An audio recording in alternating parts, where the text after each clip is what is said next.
Alors bonjour, dans cette nouvelle vidéo nous allons regarder ensemble les différentes cartes mémoire qui existent sur le marché. Donc la carte mémoire, c'est ce qui remplace la pellicule, donc c'est vraiment un élément essentiel de la photographie. C'est là où vous allez sauvegarder en fait vos photos, donc je pense que je n'avais pas besoin d'expliquer. Au début de la photographie numérique, il existait un bon nombre de différentes cartes mémoire. La plupart ont été éradiquées du marché, notamment les XD cards d'Olympus et d'autres dont je m'en rappelle plus. Donc nous allons voir ensemble les différentes cartes qui existent, qui sont encore d'actualité. Donc nous allons commencer tout de suite. Alors vous avez cette carte-ci, qui est la carte hop.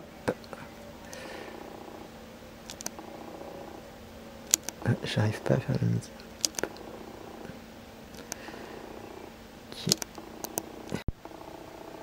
Alors la première, c'est tout simplement la Memoristic Pro.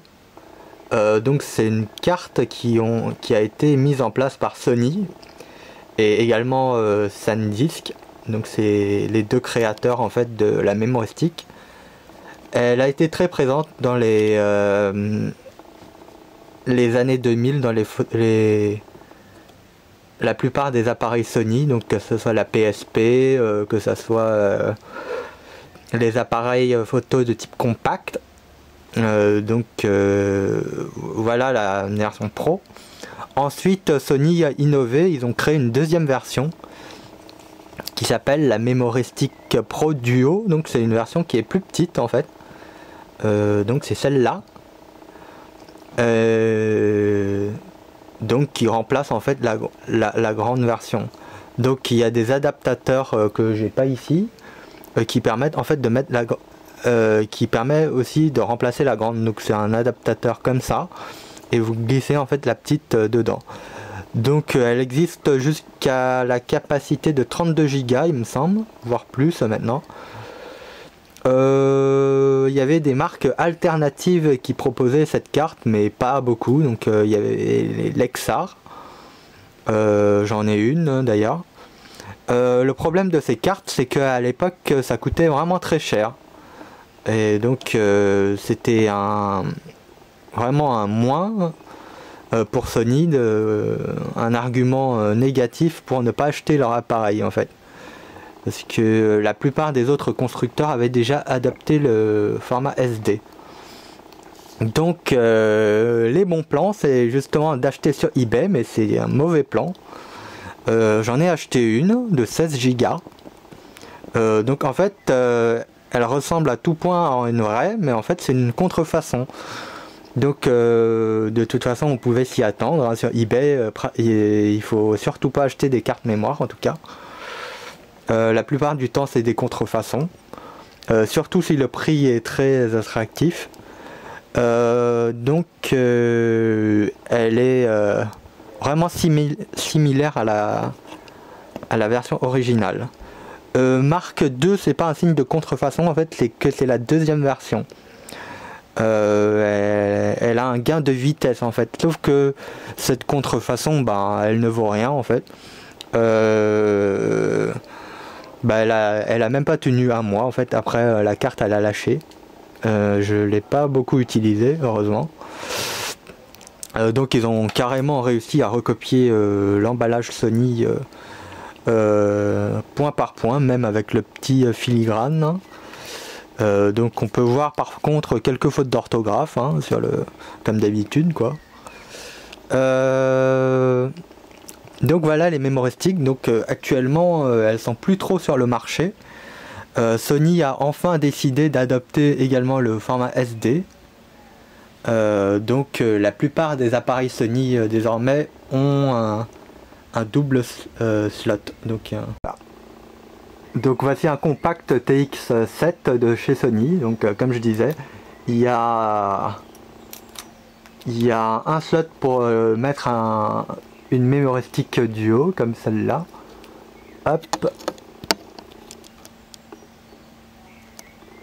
bon c'est pas grave, c'est une mémoire stick, ou de mettre une carte SD tout simplement, mais dans l'autre sens en fait, hop, comme ça. Voilà, donc bon, finalement ils se sont convertis également. Le deuxième format qu'on peut trouver, c'est le format compact flash, donc c'est celle-là, celle-ci. Donc la compact flash, c'est l'un des formats les plus utilisés également, surtout dans le monde réflexe. Elle est notamment utilisée par le Canon 7D. Bon, elle est solide hein, en tout cas. C'est une carte qui est réputée solide en tout cas par rapport à tous les trollers sur la SD où elle peut se casser facilement. Donc voilà, elle existe jusqu'à plusieurs gigas voire téra je pense, non pas encore, jusqu'à 128 gigas je crois, en différentes vitesses. Donc voilà. Par contre il faut pas la mettre à l'envers parce que sinon je pense que votre appareil doit passer en SAV, parce que quand vous mettez à l'envers en fait les pins du connecteur se tordent et du coup vous êtes bon pour le SAV. Et on arrive enfin au dernier format qui est la carte SD, connue par tous. Donc la carte SD c'est on va dire le roi de la mémoire. Tous les périphériques de nos jours pratiquement utilisent la carte SD ou la micro SD qui est la version mini en quelque sorte de la carte SD. Donc mes conseils pour choisir une carte SD, c'est tout simplement de choisir une carte qui a une grande capacité mais pas énorme non plus. Ça veut dire essayer de ne pas dépasser 32 Go car de nos jours il y a des cartes SD de 128 Go je pense. Le problème c'est que quand votre carte mémoire lâche, ça arrive souvent, enfin ça peut arriver, ça m'est déjà arrivé d'ailleurs, et ben vous perdez toutes vos données, sauf si vous faites des backups tous les jours de vos photos et de vos vidéos. L'avantage de prendre une grande carte, c'est quand même de pouvoir filmer des heures sans changer de carte mémoire.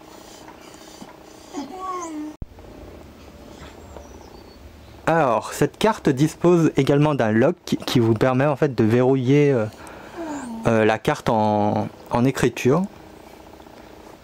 Donc ça protège contre les suppressions non désirées.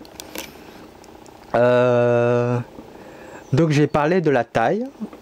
Maintenant on va parler également de la vitesse. En quoi c'est utile de prendre une carte rapide? Tout simplement quand vous filmez en HD ou en Full HD sur votre réflexe, la mémoire sature très vite, surtout la mémoire tampon de votre appareil. C'est-à-dire quand vous allez filmer, si vous prenez une carte trop lente, ben votre appareil n'aura pas le temps de tout enregistrer sur la carte parce qu'elle n'est pas assez rapide. Du coup ça va entraîner soit des ralentissements sur votre vidéo, soit carrément il va arrêter de filmer.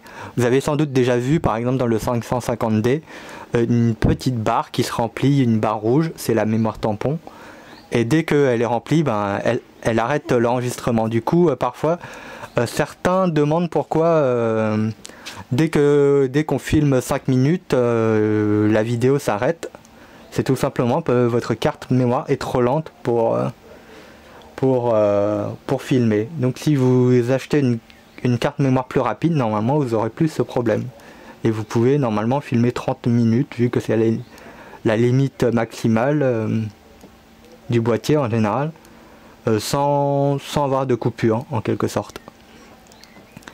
Donc comment on reconnaît les vitesses? Alors tout simplement, généralement sur la carte ou sur la boîte, également sur la boîte. Donc sur la carte il y a marqué classe 10 et là également sur la boîte. Donc classe 10 c'est la carte SD actuellement la plus rapide sur le marché en tout cas. Donc si vous pouvez avoir une classe 10 pas trop chère, bah achetez une classe 10 déjà. Pas une générique non plus parce qu'il y a beaucoup de marques maintenant qui en proposent. C'est toujours risqué de perdre sa carte mémoire parce qu'elle a été corrompue ou pour autres raisons. Donc après je crois que vous avez une vitesse intermédiaire, donc une classe 8, 6 et 4 et même 2. Donc sachez que la plupart des grandes surfaces vendent également des classes 4 et 2.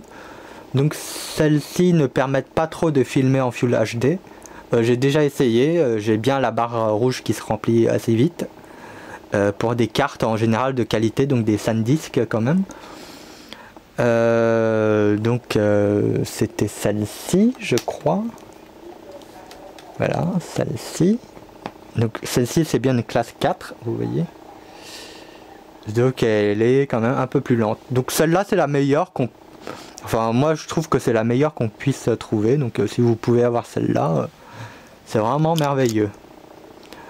On a fait le tour pour les cartes. Donc acheter une carte pas trop grande déjà et plutôt rapide, de préférence en lecture-écriture pour pas avoir de problème de...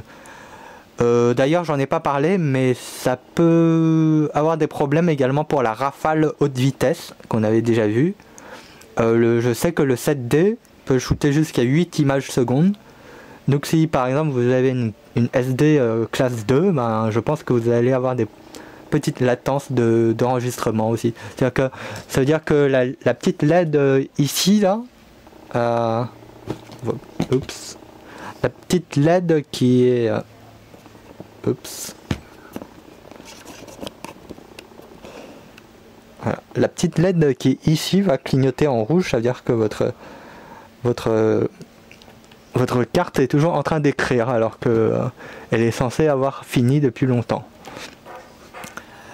Donc voilà, je pense avoir fait le tour sur les cartes mémoire. Si vous avez besoin de conseils, enfin pour acheter une carte mémoire ou des questions sur une carte mémoire, n'hésitez pas à m'envoyer des commentaires. Je répondrai avec plaisir et n'hésitez pas à vous abonner à ma chaîne. Voilà. Et à bientôt pour une autre vidéo.